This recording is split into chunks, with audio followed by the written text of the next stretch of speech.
Hello everyone, good morning. Nikki's daily স্টোরিতে সবাইকে স্বাগত। তোমরা সবাই কেমন আছো? আশা করি ভালো আছো। আবারও নতুন একটা দিন, নতুন একটা ভিডিও তোমাদের সামনে নিয়ে চলে এসেছি। আর আজকে হচ্ছে জামাই ষষ্ঠী, মানে জামাই ষষ্ঠী, জামাই ছাড়া আর কি। যাই হোক, সকাল সকাল দেখতেই পাচ্ছ রেডি হয়ে গিয়েছি আর কি। পরে ফুল লুকটা তোমাদের সাথে শেয়ার করছি। যাব হচ্ছে, যেহেতু আমাদের ষষ্ঠী পুজো রয়েছে, তো সকাল সকাল স্নান করে মা ওদিকে রেডি করে নিয়েছে সমস্ত কিছু, আর আমিও এদিকে রেডি হয়ে গেছি। আর কাকিমাও যাবে, কাকিমাদেরও রয়েছে ষষ্ঠী পুজো।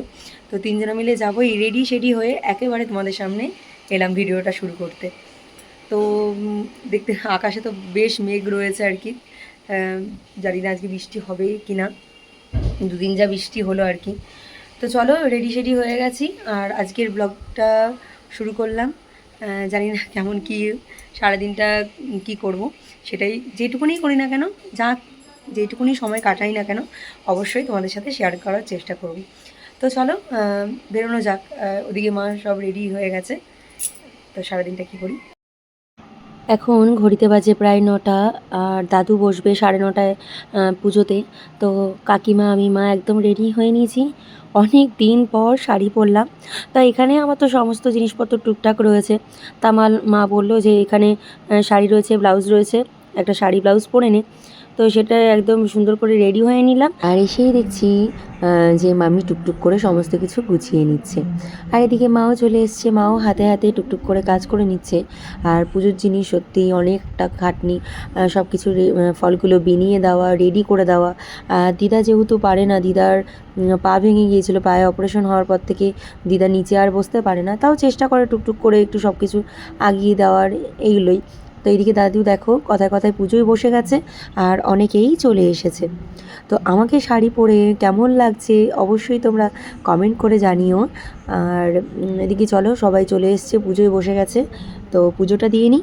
আর দাদুর বাড়িতে এই যে জোড়া কালী, তোমাদেরকে এক ঝলক দেখিয়ে দিলাম, এর আগেও তোমরা দেখেছো আমার ব্লগে আর কি। তো চলো, পুজোয় বসে গেছে। আর অবশ্যই জানিও আজকের ব্লগটা কেমন লাগলো। এটা তো বরাবর আমি বলেই থাকি যে আমার ব্লগগুলো কেমন লাগছে, তোমরা কিন্তু অবশ্যই জানিও, কমেন্ট করলে আমার ভীষণ ভালো লাগবে।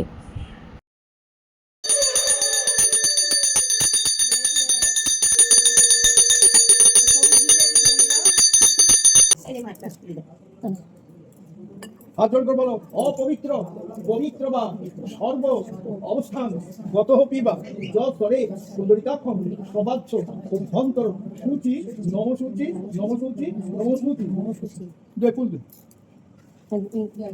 এরকম করে দিয়ে দাও। হ্যাঁ, নিয়ে নাও, অল্প অল্প করে নাও। হ্যাঁ, 3 বার দিতে হবে, মাথা দেখো। আমাকে দিয়ে দাও। আরে হ্যাঁ, তুমি দাও, মামি ধনিয়ে নাও তো। আমি নিচ্ছি, তুমি তোরটা, তোমার তোরটা নাও। হ্যাঁ, দাও। আবার এদিকে ফেলে দিতে হবে, দিতে হবে মাথায় রেখে সবাই। ওখানটা কমিটি নিয়ে তো দিচ্ছি, ওরা ওখানে আগে গেল না। ঠিক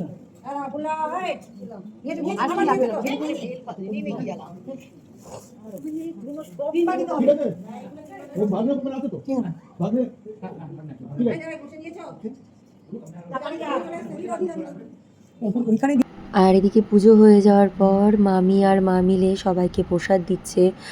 তা মামি বললো এখন খাওয়ার কথা, আমি বললাম না, সবাইকে দিয়ে নাও, তারপরেই আমরা খাবো। আর এই প্রথম আমি ষষ্ঠীর অঞ্জলি দিলাম।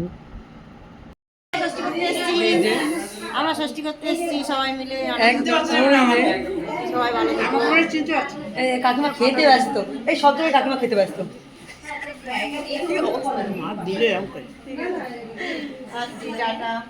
টাটা। সবাই চলে যাচ্ছে।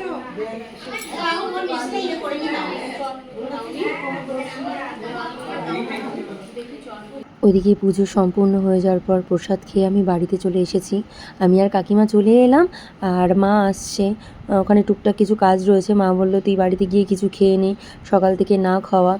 আর কি হয়েছে তোমাদেরকে বলি, প্রসাদ তো খেয়েছি, আর সকালবেলা মৌসুমি লেবু প্রসাদের মধ্যে পড়েছে, আর চট করে ওই মৌসুমি লেবুটা আমি মুখে দিয়েছি, আর তারপর থেকেই না এত গলা বুক জ্বলছে, মানে অ্যাসিডিটি হয়ে গেছে আর কি। সকালবেলা লেবু খেয়েছি, অনেকে ওই লেবু জল খায় সকালবেলা, কিন্তু আমি অনেক চেষ্টা করেছি, কিন্তু আমার সেই অ্যাসিড হয়ে যায় বলে আমি কখনো ওই লেবু জল, ওই মধুটা খেতেই পারলাম না কোনো দিন। তার পরিবর্তে আমি চিয়া সিড খাই, তোমরা দেখেছো। ঠিক আছে, যে কোনো একটা খেলেই হলো, সকালবেলা যে কোনো একটা ভালো ড্রিঙ্কস খাওয়া নিয়েই কথা। তো কথায় কথায় ওদিকে বাবাকে বলেছিলাম ফোনে যে তুমি একটুখানি আলুটা কেটে রেখো। বাবা আবার এই দিক থেকে একদম ঠিকঠাক, যে মানে একদম রান্নাই সব কিছু। আমাদের বাড়িতে আমি, মা, ভাই, বাবা মোটামুটি 4 জনাই মানে রান্না করতে ভালোবাসি, প্লাস রান্না করতে পারিও আর কি, সমস্যা হয় না।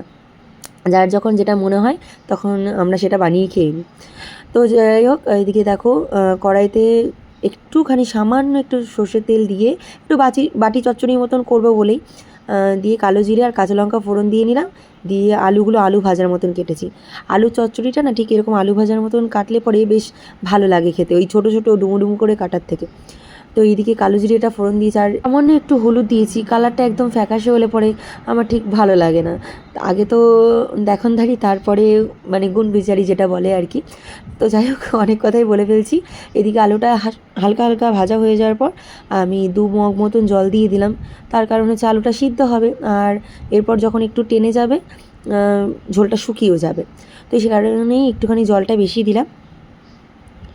আর ওদিকে আলুর চচ্চড়িটা বসিয়ে আমি এদিকে ময়দা মাখতে চলে এলাম। তো মাকে একবার তার মাঝে ফোন করে নিয়েছি, মা বললো হয়ে গেছে, আমি আসছি, তুই ময়দাটা মেখে রাখ, আমি গিয়ে পরোটাটা বানিয়ে দেবো। তো যথারীতি সেটাই করছি আর কি। আর আজকে এত বীভৎস গরম, মানে ষষ্ঠীর দিন তো গরম অবশ্যই পড়ে, জানি না বিকালে আবার ঝড় বৃষ্টি আসে কি না। তো না আসে ভালো, একটু বিকালে বেরোনোর প্ল্যানও রয়েছে, কি করি দেখা যাক। তো চলো ময়দাটা মেখে রাখি, মা আসুক, তারপরে সকালের জলখাবারটা তোমাদের সাথে শেয়ার করব। আর এদিকে ময়দা মাখতে মাখতে আলুর চচ্চড়িটা একদম হয়ে গেছে। তারপরে দিয়ে নিয়েছিলাম একটু ধনেপাতা কুচি। আর এই আলুর চচ্চড়িতে একটু ধনেপাতা না দিলে পরে না সেই টেস্টটা পাওয়া যায় না। আওয়াজ কই আমি কুকাই চনেতে আমার চোনা রোদে ঘুরে এলো তা না বা ওই বাবা রে, ওই বাবা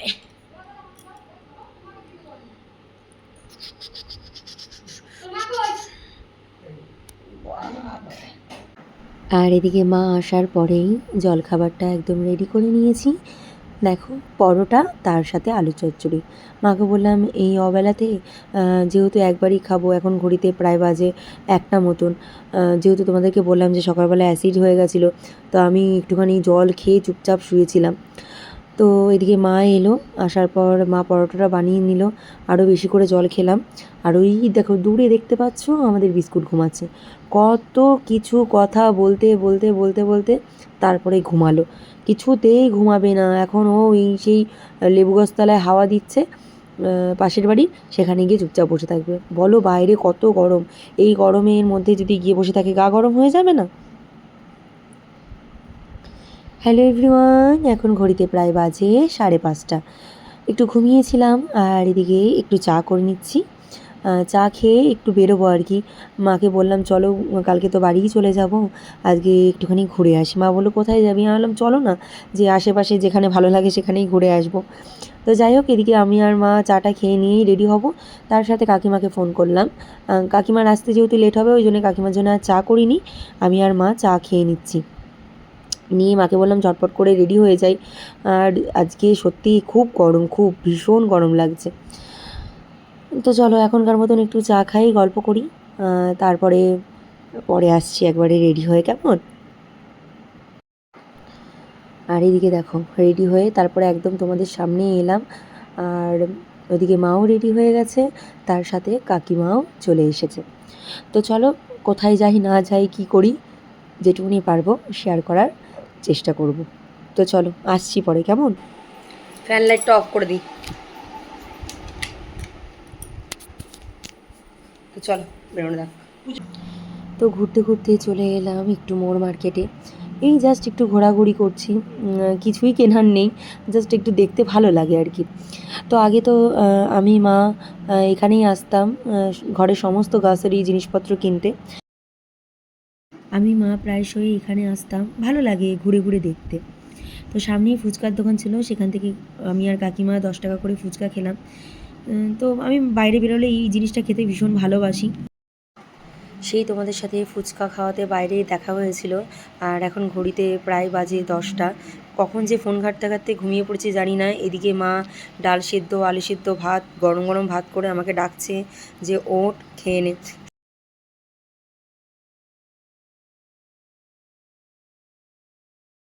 আমার ওখানে থাকতেও কীভাবে দিন থেকে রাত হয়ে যায় বুঝতে পারি না। এখানে এসেও তাই। খুব একটা যে ওখানে কাজ করতে হয় তাও নয়, এখানে এসেও তাই। কোনোভাবেই হয় না। তো যাই হোক, অনেকটা রাত হয়ে গেছে। এখন খাওয়া দাওয়া করে নিচ্ছি। আর চলো আজকের মতন ভিডিওটা এখানেই শেষ করছি। একটা লাইক, কমেন্ট, শেয়ার করবে। চ্যানেলটির পাশে থাকার জন্যে অবশ্যই চ্যানেলটিকে সাবস্ক্রাইব করবে। আগামীকাল নতুন একটি ভিডিও নিয়ে চলে আসবো। টাটা।